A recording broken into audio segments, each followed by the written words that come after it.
Selamat siang pemirsa Tribuners. Siang ini kami kedatangan tamu.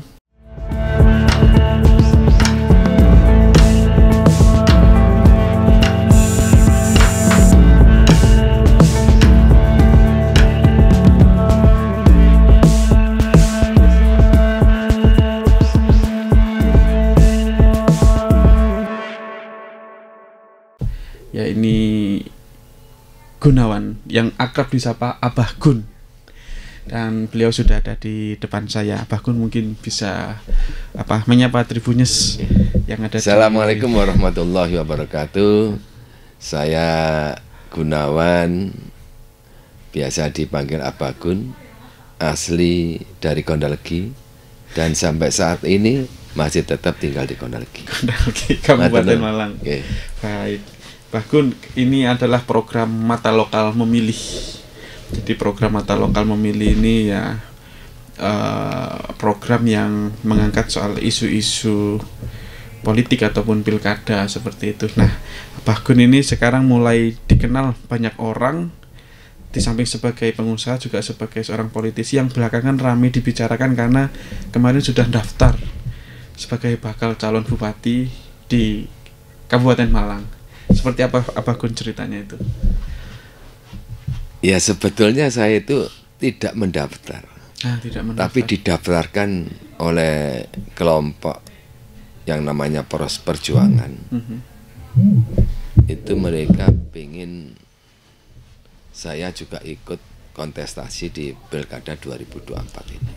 Dan kebetulan setelah saya didaftarkan, itu saya mendapat telepon dari DPD melalui wakil ketua di sana menyampaikan kalau saya diperintah oleh ketua DPD untuk ikut mendaftarkan di Pilkada Kabupaten Malang. Begitu. Sehingga saya ini tentunya sebagai kader harus taat dengan perintah partai, juga harus bisa mendengarkan aspirasi masyarakat. Ya. Nah, ini sehingga saya menangkap itu. Oke. Dari partai PDI Perjuangan. Betul, Pak, ya dari PDI Perjuangan. Spesifiknya perintah DPD itu seperti apa, Pak? DPD atau DPP? DPD. DPD ya. Tapi beliaunya juga pengurus DPP menyampaikan begini. Di video call saya, Abah Gun, tadi di rapat itu memerintahkan sampean harus ikut mendaftarkan di Kabupaten Malang.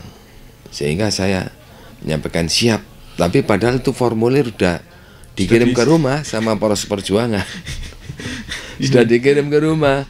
Jadi saya waktu itu kan juga menerima formulir itu kondisi masih belum siap, tidak siap gitu loh. Tak kembalikan apa enggak, itu masih pemikiran. Begitu ada perintah dari DPD semakin kuat. Tapi saya masih masih belum, karena tidak ada cita-cita di sana. Memang nggak ada rencana awal? Tidak ada cita-cita, tidak ada rencana awal. Cuman kalau pemikiran Kabupaten Malangnya harusnya harus ada perubahan ini. Cuman ada itu, cuman saya tidak kepingin saya waktu itu untuk mencalonkan. Poros Perjuangan itu apa, Pak? Poros Perjuangan ini ya terdiri dari pengurus partai PDI Perjuangan dan juga dari beberapa tokoh masyarakat di sana. Itu berasal dari mana saja mereka? Kayaknya dari 20 kecamatan kemarin tuh. Oke. Yang ada di Kabupaten Malang. Iya. Mulai Ngantang, Pujon, Dau kayaknya itu. Apa, Bah, yang mereka kehendaki ketika mengusung nama Abah untuk bakal calon bupati melalui PDI Perjuangan? Ya, artinya gini, dari PDI Perjuangan harus banyak peminat. Harus ada alternatif lain, tidak hanya incumbent saja yang mendaftar gitu. Intinya di sana. Karena mungkin mereka kepingin ada ada variasi atau apalah, saya nggak paham. Yang jelas mereka itu kayaknya pengen ada calon alternatif, pilihan lain. Ini. Ya, kita tahu juga bahwa calon petahana adalah Pak Sanusi gitu. Ya, betul. Bagaimana Pak kemudian menghadapi kondisi ini? Ya tentunya kita sebagai sesama kader dari Partai PDI Perjuangan, harusnya kita ini ya ndak boleh ada perasaan yang aneh-aneh. Kita harus, dalam demokrasi ini kan kita harus menyadari menyadari bahwa ndak mungkin kita bisa monopoli suatu kekuasaan atau sesuatu dengan seanak kita. Tentunya ya inilah demokrasi. Mari kita junjung kebersamaan ini, dan tentunya saya dengan incumbent, dengan Pak Sanusi harus tetap baik, karena memang saya teman baik. Dan saya juga begitu. Sama-sama Gundang lagi baik. Iya, teman mulai kecil. Tapi kita sebagai kader partai tentunya harus taat dengan perintah partai. Ini yang harus dibedakan. Kalau teman, saudara tetap saudara. Tapi saat kita di dalam satu partai ini ada perintah yang sama, ya kita harus melaksanakan. Apakah itu artinya apapun nanti keputusan partai, akan ikut putusan itu? Ya pasti. Jadi begini, saya kepingin tetap menata hati saya. Jangan sampai saya mencalonkan ini karena ambisi akhirnya. Nata niat saya ini. Jangan sampai saya ini begitu didaftarkan terus muncul ambisi bahwa saya harus gini, enggak. Jadi saya harus tetap menata hati, jangan sampai nanti kemasukan sesuatu yang tidak baik dalam pikiran saya. Harus tetap menjaga hati saya. Kemarin itu juga sempat ramai Pak, soal rekom. Sejauh yang Abah Gun ketahui, sebetulnya rekom itu seperti apa sih? Apakah sudah resmi atau masih dalam proses? Setahu saya kalau rekom ini masih belum. Tahapannya masih agak lumayan. Jadi kalau rekom itu biasanya tentunya melalui tahapan-tahapan, termasuk nanti ada interview mungkin ya, kesiapan calon ini sejauh mana, terus juga hasil survei, dukungan dari masyarakat, dari partai yang lain kayak apa, itu saya kira nanti masih prosesnya tidak secepat itu. Berarti masih belum ada dokumen resmi dari pimpinan pusat itu Pak ya, soal nama-nama yang direkomendasikan. Setahu saya masih belum sampai saat ini. Jadi kalau mereka yang kemarin beredar itu kan sebetulnya undangan apa itu Pak? Untuk pemantapan sebagai petahana, tentunya harus ada pemantapan bagaimana persiapan untuk pemenangan di wilayah kabupaten yang itu semacam pelatihan begitu gak Pak? Atau pendidikan? Ya kayak gitu, pemantapan gitu. Ya artinya pemantapan petahana ini tentunya juga akan dilakukan evaluasi kinerjanya, terus juga mungkin termasuk kepuasan daripada masyarakat itu menjadi tolak ukur juga. Setelah mendaftar itu tak lama kemudian saya baca di beberapa berita Abah Gun juga bertemu dengan mantan bupati yang dulu Pak Rendra dengan Dewa gitu ya. Apa maksud tujuan pertemuan itu Pak? Saya dengan Pak Rendra itu berteman mulai lama. Jadi tujuan saya ya silaturahmi, ya istilahnya namanya sahabat ya silaturahmi, ya tidak ada agenda yang lain, ya ada agenda yang lain. Ada nggak bicara soal rencana, apakah sudah mendaftar kayak itu, bicara hal-hal itu juga nggak Pak? Saya sebetulnya tidak ingin membicarakan itu karena tujuan saya silaturahmi. Tapi kemudian sempat tersirat pembicaraan itu. Banyak yang menginterpretasikan. Ya tersirat pembicaraan itu, artinya dia kan dengar kalau saya sudah mendaftar. Tersirat, dia memberikan arahan kepada saya. Untuk Kabupaten Malang kan beliau sangat berpengalaman di Kabupaten Malang ini. Setelah ini daftar dan juga sudah ada instruksi dari daerah, pimpinan daerah, Abah Gun sudah 100% ini. Oke, saya maju calon Bupati Malang gitu. Iya, artinya kalau sekarang saya betul-betul perasaan sudah siap. Sudah membulatkan tekad. Ya, membulatkan tekad. Tapi dengan tetap saya ini harus siap dengan itu rekom turun atau Putusan tidak partai. siap. Okay. Ya, jadi saya tidak terlalu yang habis. Saya tetap menjaga diri. Niat saya ini kan kepingin Kabupaten Malang gimana ada perubahan lebih baik, itu aja. Oke. Nah, kabupaten berubah lebih baik itu kalau Abah Gun sendiri punya pandangan seperti apa, Pak? Begini, saya ini kan basicnya ini orang entrepreneur yang merangkak dari bawah, bukan dari orang yang punya modal, merangkak betul-betul dari nol. Istilahnya bahasa zaman dulu itu modal dengkul. Betul, hanya modal kepercayaan saya itu berangkatnya, kepercayaan dan kejujuran. Alhamdulillah akhirnya bisa menjadi pengusaha dari berbagai bidang. Bidang apa saja, Pak, usahanya, Pak? Dulu mulai dari retail, ya, pernah pertanian, akhirnya di otomotif, juga di kayak swalayan itu. Oh, oke, toko modern. Akhirnya juga merambah ke properti. Punya tempat nge-gym juga, Pak? Ada gym, ada juga gym. Tapi ya. Jadi sembarang kalir usaha dilakukan, Pak? Iya, saya tuh kan senengnya. Orangnya ini gini, prinsip saya, orang usaha itu tidak boleh puas dengan apa yang kita capai. Jadi usaha ini harus selalu inovasi dan mengambil peluang-peluang yang memungkinkan bisa keluar sumber air lagi. Jadi orang usaha ini kalau puas artinya dia udah, saya anggap tidak akan bisa berkembang. Sudah selesai di situ. Selesai di situ. Dari pengalaman dengan latar belakang pengusaha itu, apa yang Anda lihat lebih baik Kabupaten Malang harusnya bagaimana?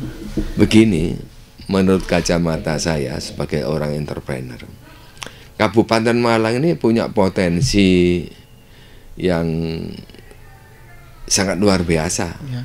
Paling potensi wisata, ya, pertanian, sumber daya manusianya, nelayan, UMKM, yang tidak kalah penting.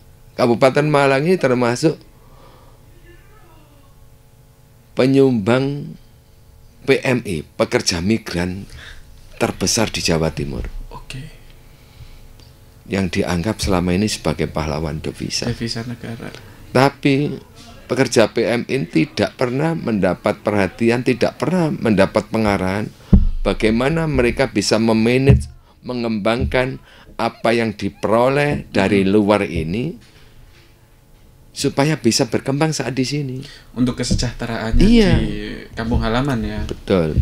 Oke, Abah melihat itu masih kurang. Iya, sehingga begini yang terjadi. Sehingga banyak PMI ini, pekerja migran Indonesia ini atau TKI ini, yang keluar bawa duit, habis balik lagi. Keluar bawa duit, habis balik lagi. Yang terjadi kita lihat angka perceraian di Kabupaten Malang yang disebabkan oleh PMI ini menyumbang terbesar di Kabupaten Malang. Ini apa benang merahnya, Pak? Maksudnya perceraian dengan PMI ini? Iya. Apa karena berpisah, kemudian hubungannya renggang gitu? Renggang, betul. Namanya ditinggal, kadang-kadang yang laki juga pengen selingkuh.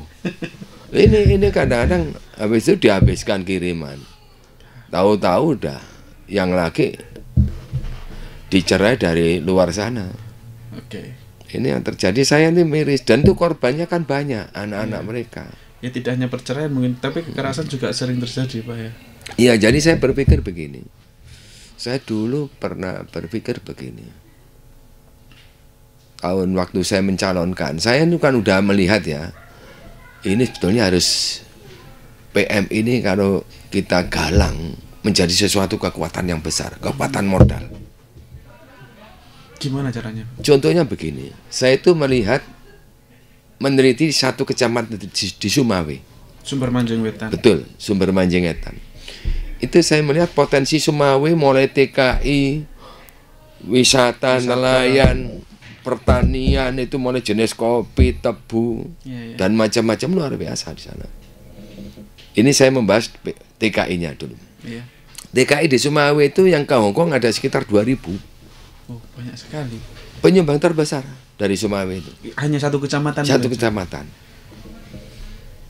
Nah, di satu kecamatan ini nyumbang dari waktu itu ya saya melihat. Saya soalnya meneliti ke Hongkong. Sampai berangkat ke Hongkong. Ya. Saya meneliti ke Hongkong. Karena saya ingin melihat sejauh mana perekrutan TKI itu. Dan bertemu orang-orang Sumawe. Oh, betul. Enggak, saya ketemu agensi-agensi itu. Makanya saya tahu jumlah TKI itu yang dari Sumawe waktu itu sekitar. Tahun berapa itu, Pak? 2018-an, 2017. Sebelum pandemi ya. Iya. Saya pernah ke sana. Saya pernah berpikir gini.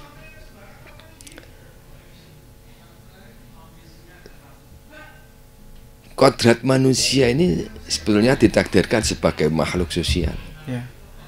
Makhluk sosial itu artinya kita ditakdirkan sebagai makhluk yang senantiasa butuh kebersamaan, gotong royong.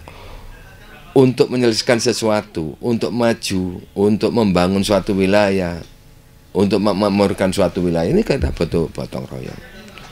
Saya bayangkan, umpama TKI ini daripada uang yang dihasilkan dari mereka ini supaya tidak mubadir sia-sia, kita manage, kita bantu mereka untuk mengembangkan modal yang dimiliki hasil dari luar negeri itu supaya tidak konsumtif. Betul, biar nggak konsumtif. Artinya begini, saya melihat waktu itu TKI ini 1 tahun itu hasilnya bisa menghasilkan, kalau itu ndak rajin, ndak mau ngambil nama part time. Di sana ada part time itu untuk lembur. Oke. Ini yang standar aja. Ya, itu bisa 100 juta per tahun. Ya. Bisa 100 juta per tahun. Itu kalau disisihkan 50 aja. Untuk ikut andil dengan membentuk namanya suatu koperasi yang berbasis gotong royong, kebersamaan dan kasih sayang. Ini dulu. Saya ingin koperasi yang berbasis kebersamaan, gotong royong dan kasih sayang. Produknya dari kearifan lokal di situ. Iya. Ya, ini begini. Itu kalau saya hitung, DKI katakan bisa invest 50 juta. Ini tak anggap minimal lah. Paling kecil tuh. Tapi mereka saat bangun rumah bisa dari hasilnya itu buat nyicil beli pasir, buat nyicil beli batu bata. Itu maksud saya gitu. Buat nyicil tanpa mengambil uang pokok ini. Daripada uang itu disimpan bank. Itu kita kelola. Kita kelola dalam koperasi ini. Dan koperasi ini saya sudah melihat permasalahan-permasalahan yang ada di Sumawe. Termasuk permasalahan nelayan, permasalahan pertanian. Mereka butuh modal. Nelayan ini banyak terjerat dengan rente. Pinjaman yang bunganya besar. Kalau kita cover dengan uang TKI ini, dengan bunga yang sama dengan bank, ini akan sangat luar biasa. Daripada mereka kena sampai 10% saya lihat. Itu bunga pinjaman dari para nelayan itu? Iya, 10%. Itu pernah saya teliti. Sehingga nelayan nggak pernah sejahtera juga. Nggak bisa melunasi juga. Iya, nggak bisa sejahtera. Ya melunasi kalau panen mereka, ya itu membayar itu. Nah ini kan gotong royong tadi saya maksud gotong royong. Jadi saya hitung. Kalau ada 2000 TKI yang ikut andil, itu udah masuk 100 miliar, Mas. Iya, 50 jutanya saja disisihkan. Iya, 100 miliar. 100 miliar untuk cover itu, saya yakin putarannya nanti akan semakin besar. Dan orang begitu merasakan betapa manfaatnya kita ikut bersama-sama membangun koperasi yang berbasis gotong royong ini. Tentunya akan banyak yang akan. Itu modal pertama udah 100 miliar. Itu hanya dari satu kecamatan. Satu kecamatan. Ada 33 kecamatan. Betul. Di Kabupaten Malang. Dan tentunya begini, nanti saya sampaikan, saya pernah gagasan itu ya. Kita kan pinginnya nanti ada gotong royong juga bersamaan. Nanti saya minta 25% dari hasil per tahun itu tetap disisihkan untuk kegiatan sosial. Mereka mesti seneng gitu loh. Udah uangnya nggak habis untuk beli apa-apa. Kalau beli apa-apa cukup dari hasilnya. Katakan itu tak hitung bisa untung 15%. Udah terendah itu. Itu udah 15 miliar Mas. Iya, dari angka 100 miliar tadi. 15 miliar ini kalau kita ambil 25%, 3,7,5 miliar. Lah ini maksud saya, karena kita ada rasa kasih sayang, ayolah yang ini disisihkan untuk membangun bedah rumah, membantu orang-orang fakir miskin, menyekolahkan anak yatim. Gimana itu supaya betul-betul manfaat. Tadi kasih sayang gotong royong harus tetap jalan. Memang selama ini kebijakan yang khusus dan spesifik untuk mengembangkan potensi buruh migran itu masih belum ada Pak ya? Tidak ada. Anda melihatnya seperti itu? Iya. Ataupun juga sebagai anggota DPRD provinsi? Tidak ada. Bahkan untuk pembinaan TK ini anggarannya sangat minim dari Disnaker. Ada itu pembinaan. Tapi kadang-kadang untuk satu kecamatan aja nggak cukup. Satu kabupaten nggak cukup. Itu Disnaker kabupaten atau provinsi? Provinsi. Kalau kabupaten saya nggak pernah dengar. Jadi kembali kepada goodwill ya, niat baik kita, menata hati bahwa bagaimana kita betul-betul bisa membangun Kabupaten Malang dari permasalahan, keluar dari permasalahan yang ada di masyarakat. Ini harus kita pikirkan. Yang tak kalah penting, Kabupaten Malang ini juga jujukan wisata. Betul. Alamnya yang mulai dari gunung sampai laut ada Pak ya, goa juga ada itu.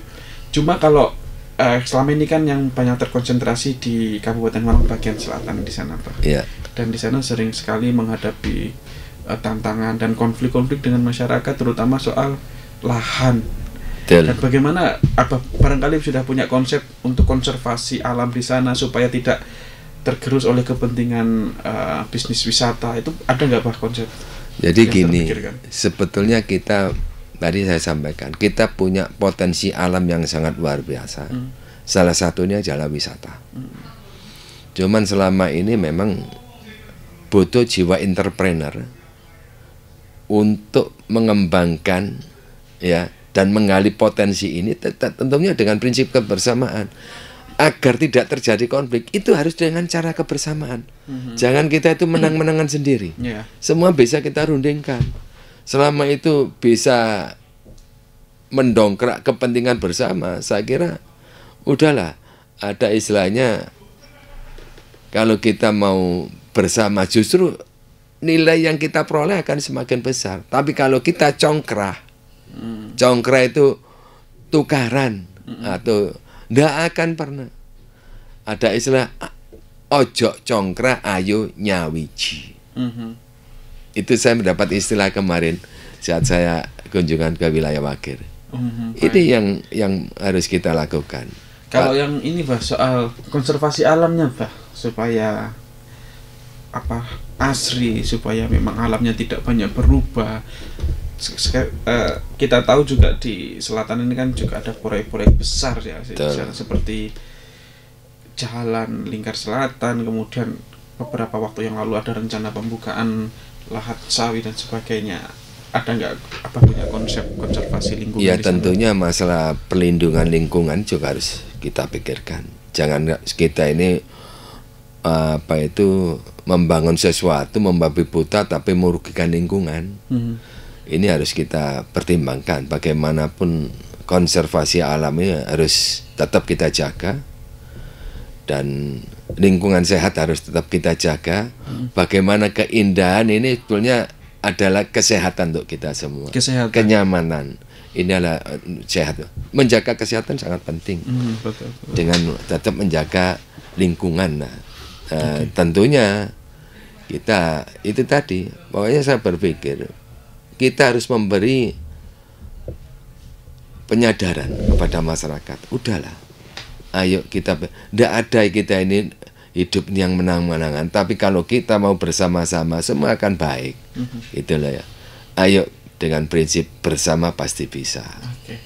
Wah, apakah sudah ditulis gitu Pak prioritas-prioritas program yang akan Abah jalankan kalau misalnya nanti terpilih? Belum. Jadi saya belum menulis itu, tapi itu udah punya angen-angen. Sudah ada kerangkanya? Ada, punya angen-angen. Jadi semua sektor itu harus kita gerakkan. Saya ini kan orangnya suka mempelajari wilayah. Saya pernah main ke Banyuwangi. Ya. Di sana. Mempelajari apa di sana, Pak? Lu Banyuwangi ini kan kita lihat dulu kan Banyuwangi itu saya waktu nyamperin Pak Aswaranas itu menyampaikan Pak Gun, dulu Banyuwangi sama Kabupaten Malang kalah loh Pak Gun. Sekarang Kabupaten Malang kita tinggal jauh. Gitu. Loh saya ya memang faktanya kayak Banyuwangi sekarang hidup 24 jam. Kabupaten Malang sekarang jam 9 malam udah mati. Sudah banyak yang gelap. Iya. Begitu maksudnya. Gelap. Kita lihat aja jalannya di kantor-kantor pemerintahan saja gelap. Jauh lah dengan daerah. Kalau Banyuwangi hidup, lampunya gemerlapan. Ini kan menunjukkan. Jadi sebetulnya lampu itu, cahaya itu magnet. Magnet juga berkah. Kalau kita gelap ya juga gelap jadinya. Pak, saya lihat di beberapa postingan media sosial dan baca-baca berita di media, Abah sering bilang siap tandang. Apa itu Pak sebenarnya siap tandang? Tandang itu maksudnya bekerja. Okay. Bekerja artinya ada tandang gawe. Ya, maksudnya tandang itu bekerja. Artinya saya ini kan tipenya orang pekerja. Bukan orang teori. Beda orang teoritis sama pekerja, praktisi. Saya ini praktisi yang berangkat dari nol. Sehingga saya melihat potensi ini, kalau saya orang entrepreneur, saya melihat potensi adalah modal. Potensi alam yang kita miliki adalah modal. Yang kita harus menghitung modal saya potensi gini, modalnya segini. Nah, kalau potensi yang kita miliki tidak menghasilkan sesuatu yang manfaat untuk masyarakat, ini adalah sesuatu yang salah. Bagaimana potensi yang kita miliki, baik potensi alam, wisata, pertanian, nelayan, UMKM, ini kalau kita gali, bagaimana itu bisa mensejahterakan masyarakat? Tentunya semuanya itu tidak mungkin saya berpikir sendiri. Saya butuh kebersamaan. Karena saya yakin tidak ada orang hidup ini yang paling hebat, paling pintar. Kita ini butuh masukan, butuh sharing dengan masyarakat, dengan melibatkan tokoh-tokoh. Tidak bisa individualis. Iya, melibatkan pemuda. Kita beri ruang kepada pemuda untuk ikut berpikir memajukan wilayahnya. Bagaimana pemikiranmu untuk ini? Saya lebih banyak nanti lah kan begitu, akan sering banyak pinjam-pinjam. Kalau saya perhatikan memang arahnya kesejahteraan, kemudian pembangunan SDM. Betul. Yang tak kalah penting juga di sektor pendidikan, Pak. Kalau misalnya ingin mengembangkan SDM gitu ya, Abah punya barangkali kerangka konsep soal pendidikan, terutama soal pendidikan tinggi nih Pak. Di Kabupaten Malang kan masih belum begitu semeriah Kota Malang pendidikan tinggi. Jadi tentunya bagaimana nanti pendidikan tinggi ini juga geser ke Kabupaten Malang, tentunya dengan konsep 3N. 3N. Kenapa nih Pak? 3N ini adalah suatu konsep yang diajarkan oleh Ki Hajar Dewantara. Bagi Bapak pendidik itu memberikan konsep kunci sukses segala sesuatu. Baik menata pemerintahan, menata ekonomi, menata pendidikan itu di 3N. N pertama itu adalah niteni. Kita niten itu artinya mempelajari. Oh, kok di sana bisa maju? Pendidikan di sana kok bisa maju kayak apa? Oh, di sana usaha ini kok bisa maju? Kita pelajari di sana. Oh, wisata di sana kok bisa maju? Oh, pertanian di sana kok bisa maju? UMKM di sana kok luar biasa, UMKM di sana bisa maju. Itu kita niteni. Kita mempelajari problem-problemnya kita pelajari, terus langkah-langkahnya kita pelajari. Setelah itu kita bergerak dengan N kedua. Setelah niteni atau amati, N kedua apa, Pak? Niroke. Meniru. Iya, menirukan. Di Banyuwangi kok bisa maju, ya wisata bisa maju, UMKM-nya bisa maju. Di Batu kok bisa maju, padahal Batu itu wahananya buatan semua. Kalau kita gali Kabupaten Malang banyak kita malah punya wahana alam. Ya. Tinggal memoles dengan wahana buatan. Nah, ini yang. Tapi tentunya di dalam baik pemerintahan, di dalam dunia bisnis, dunia usaha, itu kita ini kan kompetisi. Kompetisi, ya, kompetisi. Sehingga N ketiga ini akan menentukan. Kita nambahi. Nambahi inilah bentuk inovasi. Ya, oke. Inovasi kreativitas. Bagaimana kita menjadi yang terbaik. How we are to be the best. Itu ya. Menjadi yang terbaik. Bagaimana daerah kita menjadi termaju, itu harus muncul pemikiran kita. Ini kalau konsepnya mirip-mirip amati tiru modifikasi gitu, betul. ATM itu. Iya, itu yang ingin diambil dari sistem pendidikan tinggi. Iya. Terus digeser ke dari pusat kota Malang. Betul. Ke Kabupaten Malang. Tapi kayak pondok sekarang aja di Kabupaten Malang udah mulai muncul. Kayak di Ketawang, Al-Rifai itu udah sekarang pondok modern tuh luar biasa sekarang dari mana-mana ini. Yang terkenal juga. Juga. Iya, banyak. Artinya mereka juga mengamati dari lain. Ilmunya sebetulnya di 3N itu. ATM juga itu. Amati tiru. Lah, ini yang harus kita lakukan. Artinya memang jiwa entrepreneur, goodwill daripada pemerintah ini harus betul-betul ada di dalam benak hati kita. Tentunya itu harus kita ketok tularkan bahwa niat kita bareng-bareng untuk memajukan Kabupaten Malang. Baik. Pak, pertanyaan sebelum diakhiri, apa agenda terdekat yang berkaitan dengan rencana Abah sebagai bakal calon Bupati Malang? Agenda terdekat saya kira saya biasa turun ke bawah menyapa masyarakat. Memang saya senangnya itu. Mulai dulu seneng jago mendengarkan aspirasi masyarakat, apa masalah-masalah, masukan-masukan. Makanya saya termasuk Infoteka itu karena banyak masukan, banyak keluhan. Termasuk orang, kalau masalah orang sakit apa itu saya sering, masalah pendidikan tuh sering ke rumah. Permasalahan-permasalahan itu. Tentunya saya pingin nanti pendidikan juga harus berbasis gotong royong. Berbasis gotong royong. Iya, artinya yang mampu ini bisa membantu yang tidak mampu. Udahlah, prinsip gotong royong yang harus kita lakukan dalam hidup. Gotong royong, kebersamaan. Iya, karena itulah kodrat kita. Saya yakin kalau kita kembali ke prinsip gotong royong, tidak ada yang tidak mungkin, semuanya jadi mungkin. Apa yang tidak mungkin jadi mungkin. Berat sama dipikul, ringan sama dijinjing. Betul. Baik, terima kasih Bah, sudah berbagi cerita dan pengalaman-pengalamannya, termasuk juga visi misinya. Pemirsa, demikian obrolan saya dengan Abah Kun, dan ikuti perkembangannya juga di portal berita kami suryamalang.com. Terima kasih Abah Kun, sehat-sehat, dan kami tunggu kembali perkembangan selanjutnya.